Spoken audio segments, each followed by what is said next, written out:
نحمده ونصلي ونسلم علی رسوله الکریم۔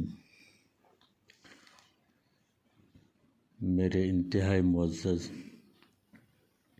مسلمان بھائیوں، السلام علیکم ورحمۃ اللہ وبرکاتہ۔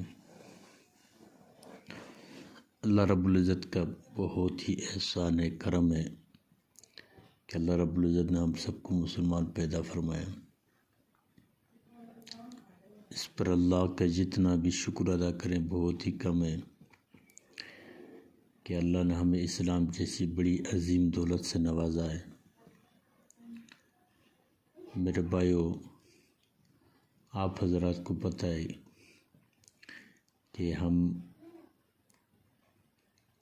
روزانہ کسی نہ کسی موضوع پہ بات کرتے ہیں۔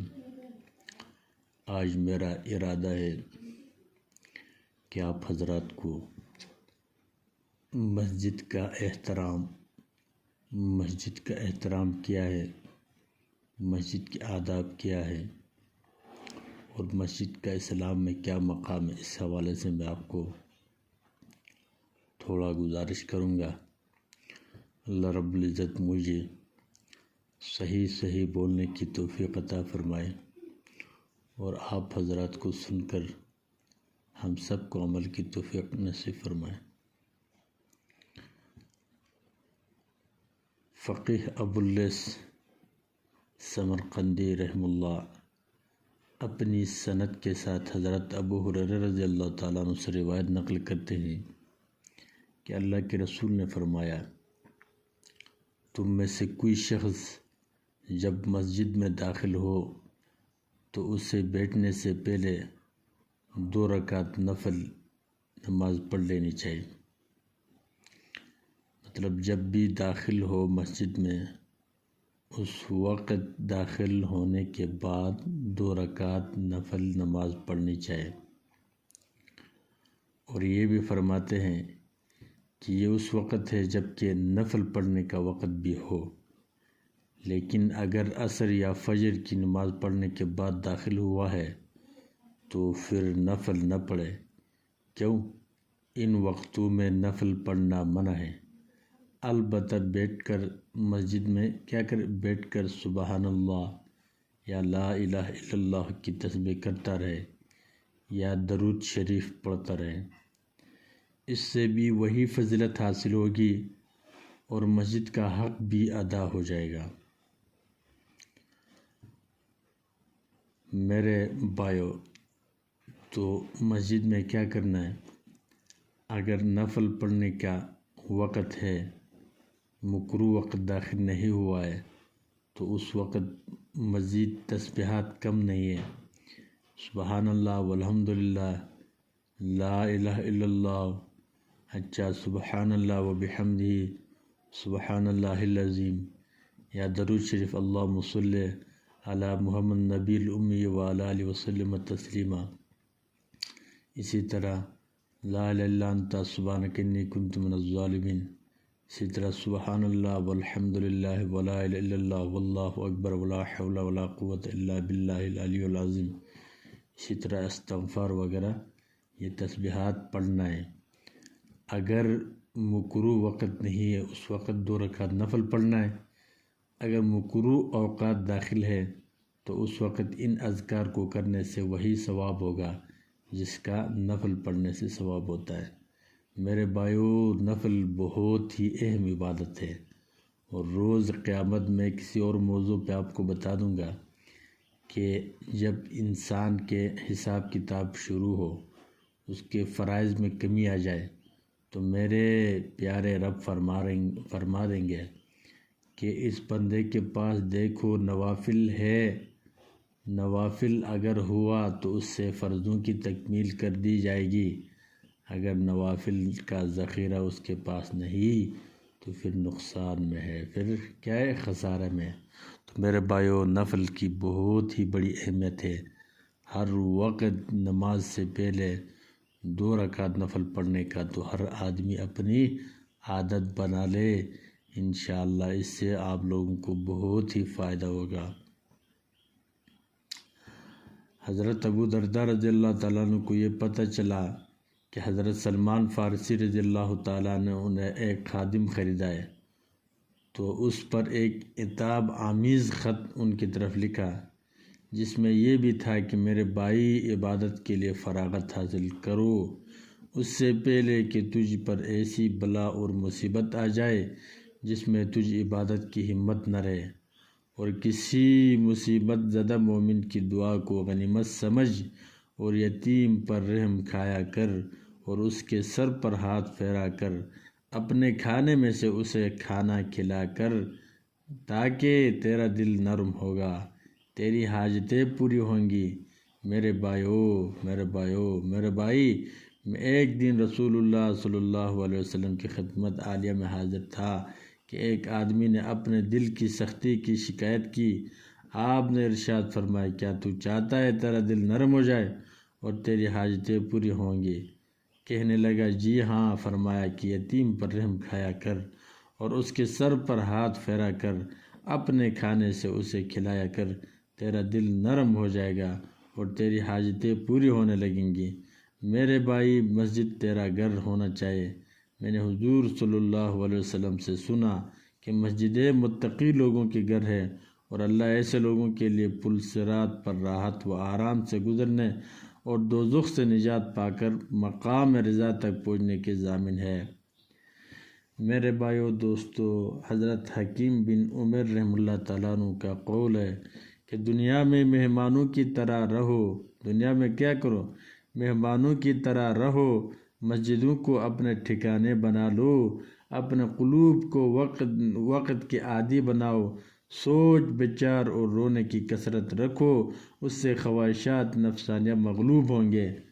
اچھا، اسی طرح حضرت قتادہ رحمہ اللہ تعالیٰ عنہ فرماتے ہیں، مومن کے لیے مناسب نہیں کہ 3 چیزوں کے سوا کسی اور کی طرح نظر لگائے: ایک، مسجد جسے وہ آباد رکھتا ہے، دوسرا وہ گھر جس میں سر چھپاتا ہے، تیسرا اور حاجت ضرورت کی چیز کہ اس میں کوئی حرج نہیں ہے۔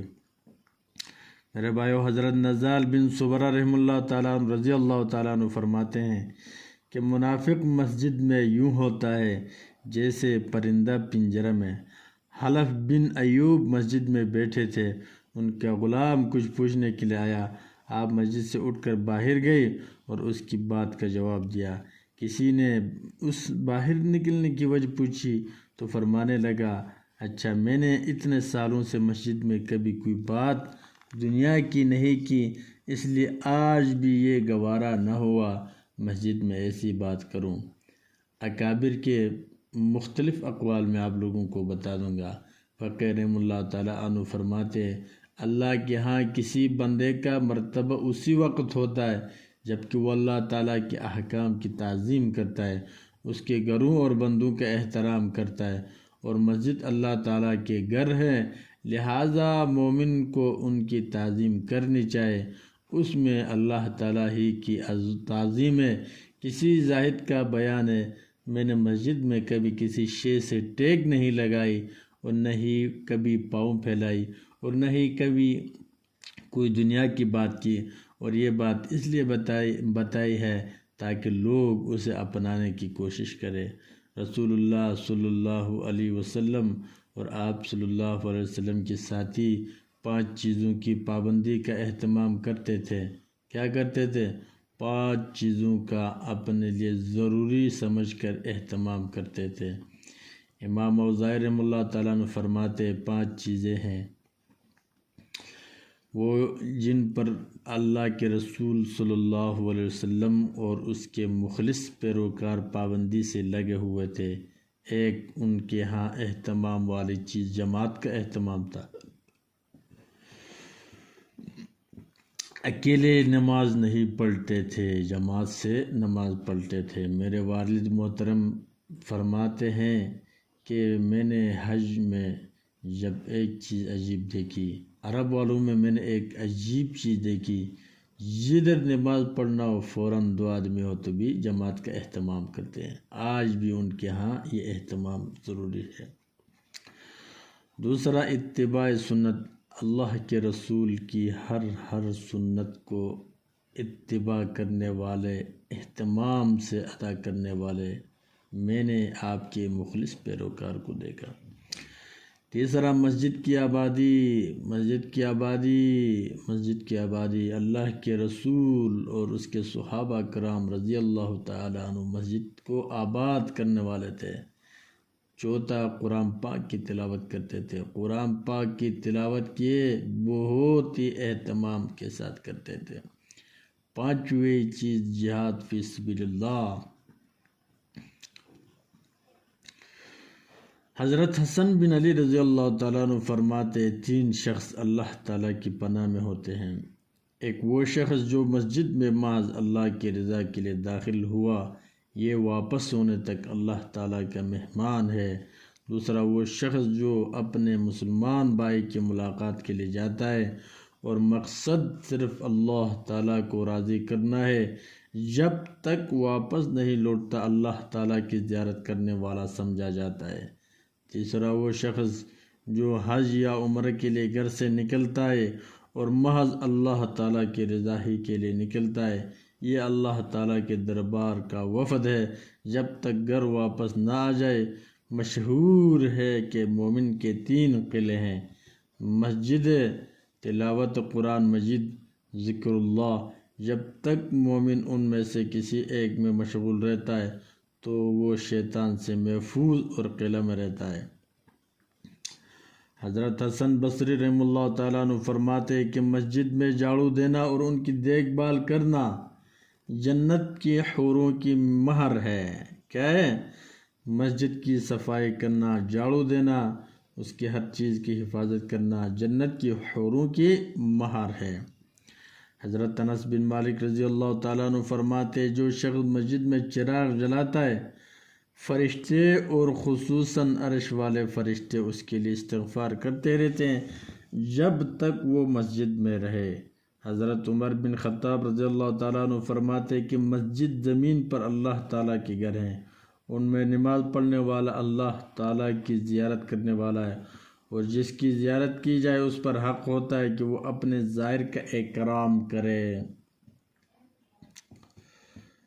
15 باتیں کیا ہیں مسجد کے احترام میں داخل ہیں۔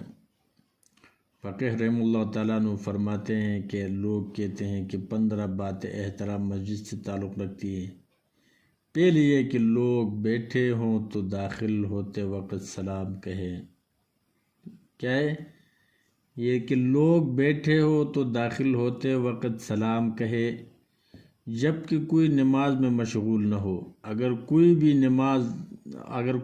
نہ ہو یا نماز میں ہو تو یہ کلمات کہے: السلام علینا من ربنا وعلی عباد اللہ الصالحین۔ مفہوم کیا ہے؟ ہمارا رب کا سلام ہم پر اور اس کے نیک بندوں پر۔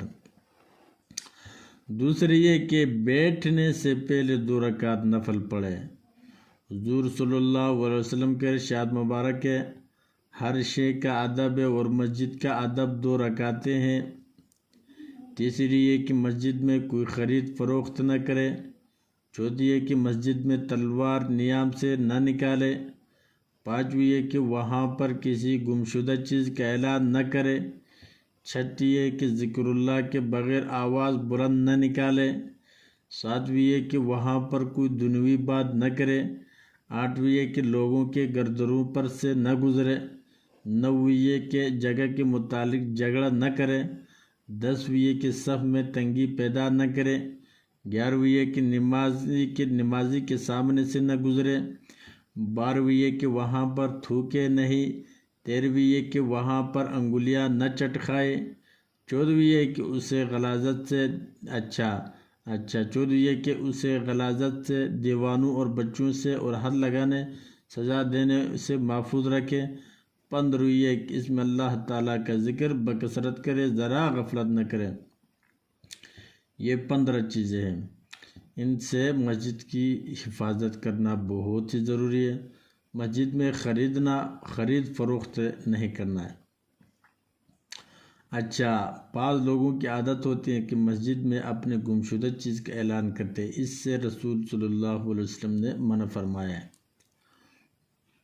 ایک اور خاص ایک عادت ہے لوگوں کی، وہ یہ ہے کہ آتے ہیں بعد میں نماز کے لیے، یہ خصوصاً جمعہ کے دن یا عید کے دن اس طرح ہوتا ہے، بعد میں آتے ہیں اور اگلے صف کو جانے کے لیے لوگوں کے گردنیں پھلانگ پھلانگ کر آگے نکلتے ہیں۔ اس کی تو بہت ہی ممانعت ہے، اس کی کیا ہے، بہت ہی ممانعت ہے۔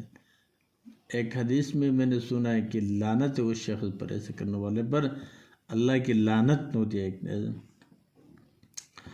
تو اسی طرح پہلے زمانہ میں جب صحابہ کا دور تھا، اس وقت مسجدوں کی میں فرش میں کیا ہوتی، چھوٹی چھوٹی کنکریاں ہوتی تھیں، تو اس وقت حالات بھی صحیح نہیں تھے اور کمزور تھے۔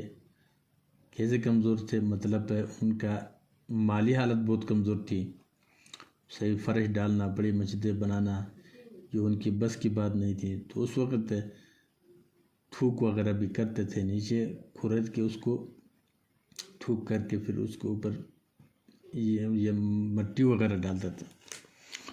تو آج کل تو اس طرح کی نظام نہیں ہے، تو یہاں مسجدیں ویسے کیا ہوتے ہیں، صاف زیادہ ہوتے ہیں۔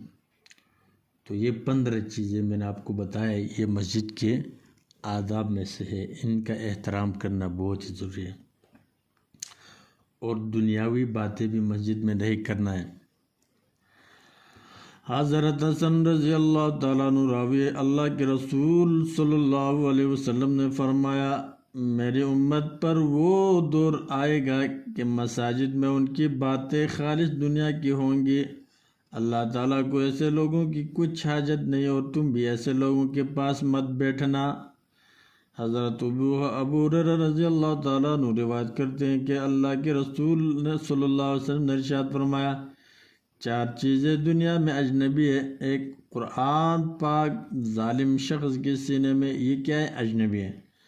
دوسرا، مسجد جو بے نمازوں کے محلہ میں ہو، مسجد جو بے نمازوں کے محلہ میں ہو، یہ بھی اجنبی ہے۔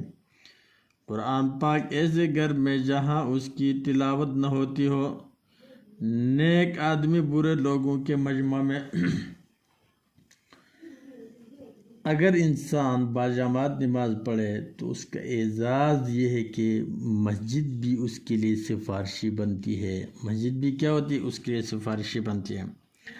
حضرت انس رضی اللہ تعالیٰ عنہ رسول اللہ صلی اللہ علیہ وسلم کے ارشاد نقل کرتے ہیں کہ مساجد سفید بختی اونٹوں کی شکل میں معاشر میں لائی جائیں گی، جن کی ٹانگیں عنبر کی ہوں گی، گردن زعفران کی اور سر مہکتی ہوئی کستوری کی ہوں گی۔ مؤذن حضرات ان کو آگے سے تھامے ہوئے ہوں گے اور ائمہ حضرات ان کے پیچھے سے چلاتے ہوں گے۔ اس طرح سے وہ میدان حشر میں کوندنے والی بجلی کی طرح گزر جائیں گے، اور اہل قیامت آپس میں کہیں گے کہ یہ کوئی مقرب فرشتے اور انبیاء و مرسلین معلوم ہوتے ہیں، تو انہیں کہا جائے گا کہ قیامت والو، یہ مقرب فرشتے یا نبی اور رسول نہیں، بلکہ حضرت محمد صلی اللہ علیہ وسلم کی امت کے وہ لوگ ہیں جو نماز باجماعت کا دھیان رکھتے تھے۔ حضرت وہب بن منبہ رحمہ اللہ تعالیٰ عنہ فرماتے ہیں کہ قیامت کے دن مساجد ایسی کشتیوں کی شکل میں لائی جائے گی، جن پر یاقوت اور موتیوں کے چتر ہوں گے، اپنے آباد کرنے والوں کی سفارش کریں گے۔ فائدہ، حضرت علی رضی اللہ تعالیٰ عنہ فرماتے ہیں کہ لوگوں پر ایک زمانہ ایسا آئے گا کہ اسلام کا صرف نام باقی رہ جائے گا، اور قرآن پاک کے صرف نقوش وہ اپنی مساجد کا خوب بناؤ سنگار کریں گے، حالانکہ وہ ذکر اللہ سے خالی اور ویران ہوں گے۔ اس دور کے بدترین لوگ علماء ہوں گے کہ انہی سے فتنے نمودار ہوں گے اور انہی کی طرف لوٹ آئیں گے۔ معزز مکرم دوستو، بزرگوں، اللہ رب العزت نے ہم سب کو ایک عظیم الشان کلمہ نصیب کیا ہے، ایک عظیم الشان کلمہ دیا ہے، لا الہ الا اللہ محمد رسول اللہ۔ اس کلمے کا مقصد یہ ہے کہ معنی یہ ہے کہ اللہ کے سوا کوئی عبادت کے لائق نہیں، اور محمد صلی اللہ علیہ وسلم اللہ کے آخری پیغمبر ہیں۔ مقصد جب اس کلمے کو ہم پڑھ لیں تو اللہ رب العزت کے تمام احکامات ہمیں ماننا لازمی ہوتا ہے۔ جب یہ کلمہ پڑھے تو اللہ کے بڑے بڑے احکامات، چھوٹے چھوٹے احکامات سب انسان پر لاگو ہوتے ہیں۔ اس وقت انسان کے لیے ضروری ہے کہ وہ ان احکامات پر عمل کرے۔ اگر عمل نہیں کر سکتا ہے تو احکامات کا انکار نہیں کرنا ہے۔ اگر انسان ایسا کرتا ہے کہ نیکی نہیں کر سکتا ہے، انسان کیا کرتا ہے؟ نیکی نہیں کر سکتا، احکامات سب کو مان لیتا ہے، تو روز قیامت اپنے بد اعمالیوں کے سبب، نیک اعمال نہ کرنے کے سبب سے جتنے اعمال میں اس نے کوتاہی کی تو اس کا سزا بھگتنے کے بعد ایک نہ ایک دن جنت میں لازمی داخل ہوگا۔ میرے بھائیو دوستو، اگر اللہ رب العزت اپنے حقوق کو معاف کر لے پھر بھی کوئی پوچھنے والا نہیں، اللہ رب العزت معاف کر سکتا ہے، لیکن اللہ رب العزت کی ایک عادت ہے، ایک قدرت ہے۔ قدرت یہ ہے کہ گناہگار آدمی کو بغیر سزا کی جنت میں داخل کرے گی، اس کی قدرت ہے، کر سکتا ہے، اس سے کوئی پوچھنے والا نہیں۔ لیکن عادت یہی ہے کہ اللہ رب العزت نے دنیا میں بھیجا اس وجہ سے کہ وہ احکامات پر کیا کرے؟ عمل کر کے آئے، احکامات کو بجا لے آئے۔ اگر احکامات میں کوتاہی ہوئی، کمی ہوئی، تو اس وقت اس کے لیے اس اعمال کے بدلے میں سزا بھگتنا ضروری ہے۔ اچھا، تو میرے بھائیو دوستو، یہ دنیا ہے، یہ دار الامتحان ہے۔ یہاں اللہ رب العزت نے ہم سب کو امتحان کے لیے بھیجا ہے۔ یہاں ہم نے پرچے لکھنا ہے، ہمارا رزلٹ آؤٹ وہاں ہونا ہے، جہاں آدم علیہ السلام سے لے کے آخری بندہ تک سب نے وہاں جمع ہونا ہے۔ وہاں کی شرمندگی بہت ہی عجیب ہے، وہاں زیادہ شرمندگی ہے۔ وہاں آدمی رسوائی اور یہاں کی رسوائی میں بڑا فرق ہے۔ یہاں تیرا رسوائی زیادہ سے زیادہ کروڑوں لوگوں کے سامنے ہوگی، لیکن وہاں کی رسوائی اور وہاں کی رسوائی ابدی رسوائی ہے۔ وہاں جہنم میں جانا، جہنم کے تذکرہ میں کہیں دوسرے موضوع پہ آپ کو کر لوں گا۔ اللہ معاف کرے، اللہ معاف کرے، اللہ رب العزت ہم سب کی حفاظت فرمائے جہنم سے اور قبر کے عذاب سے اور معاشر کے میدان کے حساب کتاب سے، ان سب چیزوں سے اللہ رب العزت ہم سب کی حفاظت فرمائے، بغیر حساب کے ہمیں جنت میں داخل فرمائے اور پل صراط سے ہمیں آسانی سے گزر نصیب فرمائے۔ اللہ رب العزت ہم سب سے دنیا اور آخرت دونوں جہاں میں ہم سے راضی ہو جائے، اور اللہ رب العزت ہمیں نیک اعمال کرنے کی توفیق نصیب فرمائے۔ وما علینا الا البلاغ المبین۔